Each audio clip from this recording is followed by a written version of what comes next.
आता बातमी रत्नागिरीमधून आहे। रत्नागिरी शहरात राष्ट्रप्रथम अशा आशयाची बॅनरबाजी करण्यात आली आहे। या बॅनरवर जेनझी आणि पंतप्रधान मोदी, पोलीस आणि राम मंदिराचे फोटो आहेत।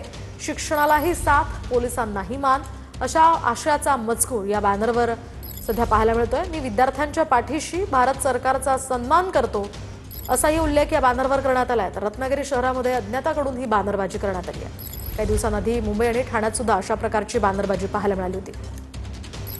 जंतर मंतरवर झालेल्या आंदोलनानंतर जेन-झी जे आहेत ते या ठिकाणी चर्चेमध्ये आले आणि सध्या रत्नागिरीत जेन-झीचे लागलेले बॅनर सध्या चर्चेचा विषय बनताना पाहायला मिळत आहे।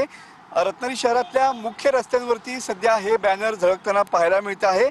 नेशन फर्स्ट, राष्ट्रप्रथम अशा आशयाचे शहरात विविध ठिकाणी बॅनर लागलेले पाहायला मिळत आहेत। बॅनरमध्ये जेन-झी आणि पंतप्रधान नरेंद्र मोदी यांचे फोटो देखील या ठिकाणी आहेत। जेन-झींचं नेमकं समाजाच्या दृष्टीने योगदान काय असावं हे दाखवण्यासाठीचं हे बॅनर या ठिकाणी झळकलेलं पाहायला मिळतं आहे आणि हीच बॅनर शहरातल्या विविध मुख्य रस्त्यांवरती लागलेली पाहायला मिळत आहेत आणि ही बॅनर सध्या चर्चेचा देखील विषय ठरलेली आहेत। कॅमेरामन समित गजनेसह मनोज डेले, TV9 मराठी।